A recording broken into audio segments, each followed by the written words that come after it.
Covid के time first wave और second wave उसके बारे में आपने अपने स्पीच में भी जिक्र किया कि उसे आपने कहा कि जो कोविड के अगेंस्ट जो हमारी लड़ाई थी वो वी वर विक्टोरियस, मतलब भारत जो है वो विक्टोरियस उभर के आया। लेकिन आपने ये भी कहा कि महाराष्ट्र की सरकार और दिल्ली की सरकार जो है वो नकारात्मक कार्य कर रही थी, लेकिन अरविंद केजरीवाल, राहुल गांधी और शिवसेना ने तीनों ने कहा कि नहीं, ये गलत है। कोविड की लड़ाई में जो नाकामयाबी सरकार की थी, सेंट्रल गवर्नमेंट की थी, वो हम पे लादा जा रहा है।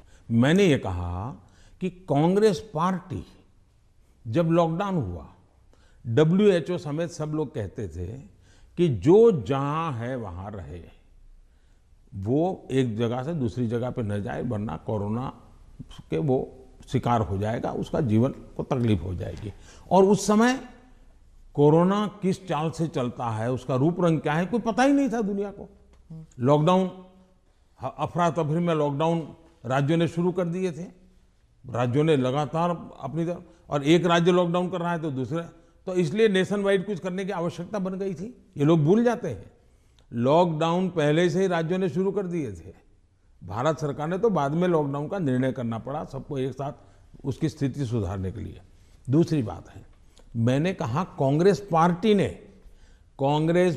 ने फ्री टिकट दे करके लोगों को प्रोत्साहित किया कि आप जाइए। वो टिकट तो दिया उन्हें 500,000 लोगों को, लेकिन हवा बना दी कि जाओ।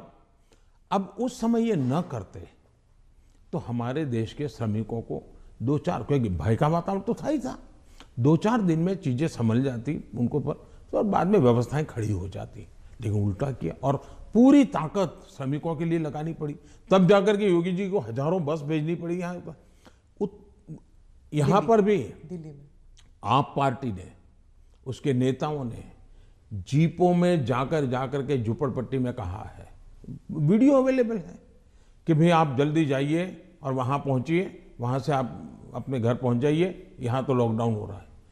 भय पैदा कर दिया है। और मैं हमेशा कहता हूँ, ये भारत की जनता इतने बड़े संकट में, दुनिया मानती थी कि हिंदुस्तान का हालत सबसे खराब होगा, और स्वाभाविक था कि इतनी बड़ी जनसंख्या, हम इस प्रकार से समूह में रहते हैं, हमारा जीवन भी सामूहिक होता है, और ये बीमारी ऐसी है कि तुरंत लपेट लेती है, तो हमारे लिए हर प्रकार के संकट थे, ये तो मानना पड़ेगा। और बीमारी ने दुनिया भर को जिस प्रकार से समृद्ध देशों को तबाह कर दिया है, उसकी तुलना में हम बच पाए, तो हम गर्व से कह सकते हैं कि भाई हिंदुस्तान के नागरिकों ने जो भी उनके पास संसाधन थे, उन्होंने अपने डिसिप्लिन को फॉलो किया और उन्होंने अपने आप को बचाने में काफी मदद की। तो विजय मैंने जो भी कहा है 130 करोड़ को, लेकिन मैंने ये कभी नहीं कहा कि कोरोना खत्म हो गया। मैं तो आज भी कहता हूं, ये बहुरूपिया है, वो कभी भी नए रंग रूप के साथ मैदान में उतर आता है और हमारी स्थितियों को चुनौती देता है। हमें हर बार डायनेमिक व्यवस्था से नई नई व्यवस्थाएं खड़ी करनी पड़ रही है और हमें जागरूक रहना पड़ेगा।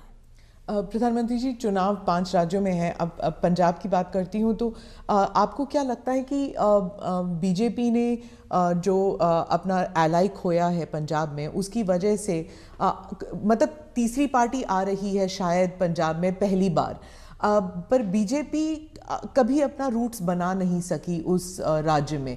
क्या आप इसको एक राजनीतिक विफलता मानते हैं? मैं समझता हूं कि मेरी पार्टी के जो वरिष्ठ नेताओं ने उस समय जो नीतियां बनाई, जो रणनीतियां बनाई, वो उस समय के लिए बहुत अनिवार्य थी, और उसके कारण पंजाब की एकता, पंजाब के अंदर फिर से एक बार शांति का माहौल बने, पंजाब खून खराबे से बाहर निकले। और मैं मानता हूं कि भारतीय जनता पार्टी ने अपने राजनीतिक स्वार्थ के बजाय पंजाब का हित सुप्रीम माना, और उसने राजनीतिक जो भी कॉम्प्रोमाइज करने की आवश्यकता थी किया, वो बहुत जरूरी था, इसलिए किया। हम पंजाब को खून खराबे से बाहर निकालना चाहते थे, हम पंजाब को शांति देना चाहते थे, और उसके लिए अगर बीजेपी का नुकसान होता है तो होने देंगे, ये हमने होने दिया। बीजेपी तब भी पनप सकती थी, लेकिन हमारे लिए जरूरी था कि हम उस रास्ते पर चले जिसके कारण हम यहाँ पर सुख शांति का माहौल बनाने में हम बहुत बड़ा पॉजिटिव योगदान दे सके, और वो हमने किया, और पंजाब को बाहर निकालना में उस संकट से बाहर आए। जहां तक राजनीति का सवाल है, आज भारतीय जनता पार्टी सबसे अधिक विश्वसनीय पार्टी के रूप में पंजाब में उभरी है। आपने देखा होगा, बहुत बड़े वरिष्ठ लोग, समाज जीवन के वरिष्ठ लोग, जिनका राजनीति से लेना देना नहीं थे, वैसे बहुत बड़ी मात्रा में पिछले दिनों भारतीय जनता पार्टी ज्वाइन किया है। फिर जो राजनीति के बहुत बड़े महारथी हैं, ऐसे लोगों ने भी अपने पुराने दल छोड़ करके भारतीय जनता पार्टी, टिकट दे या ना दे, लेकिन भारतीय जनता पार्टी पंजाब के स्थिरता के लिए, पंजाब के विकास के लिए, पंजाब की शांति के लिए बहुत जरूरी है और इसलिए पंजाब में भारतीय जनता पार्टी का शासन बनना चाहिए। आज पंजाब से आवाज उठी है और इसलिए है हम आगे बढ़े हैं। आज दो दल भारतीय जनता पार्टी के साथ जुड़ गए हैं। कैप्टन साहब और ढींडसा साहब बहुत पुराने लोग हैं जो राजनीति के वहाँ महारथी रहे, 3-3 दशक तक, जिन्होंने वहाँ की राजनीति को दिशा दी है। ये लोग आज भारतीय जनता पार्टी को पसंद कर रहे हैं और इसलिए मैं मानता हूँ कि भारतीय जनता पार्टी पहले की तुलना में बहुत ही यशस्वी होगी। पंजाब के लोगों के जो एस्पिरेशंस, कई कारणों से हमने भी शायद कॉम्प्रोमाइज कर करके अपनी पार्टी का नुकसान किया, हो सकता है कुछ लोगों का भी हुआ होगा, लेकिन अब जब हम खुल करके आए हैं तो उनका भी हौसला बुलंद हो गया। जो लोग दबे हुए रहे थे वो भी खुल करके हमारे साथ आए हैं। हमने किसान को डायरेक्ट बेनिफिट के लिए हम अड़े रहे, हमने कैप्टन साहब को समझाया, कैप्टन साहब हमारे साथ थे, उस समय वो मुख्यमंत्री थे, सहमत हुए और किसान को डायरेक्ट बेनिफिट ट्रांसफर हमने किया पंजाब में, उसकी खेत की। तो मैं 1000 से ज़्यादा वीडियो निकली है, 1000 से ज़्यादा सोशल मीडिया में, एक मिनट की वीडियो में देख रहा था, मैंने भी कभी 10-12 तो देखी होगी। किसान कह रहा है कि मेरा खेत तो उतना ही है, मेरी फसल वही है जो मेरे 20-25-30 साल से हम कर रहे हैं, पैदावार भी उतनी है, लेकिन मेरे घर में इतने रुपये पहले कभी नहीं आए जितने मोदी जी की सरकार ने डायरेक्ट बेनिफिट ट्रांसफर का निर्णय किया और किसान को जो माल है उसका पैसा सीधा बैंक में खाते में उसके जाएगा। तो सारे बिचौलिए गए, कट जो होता था वो गया और मुझे मेरा पूरा पैसा मिला। ये छोटा किसान आज भारतीय जनता पार्टी का जय जयकार कर रहा है।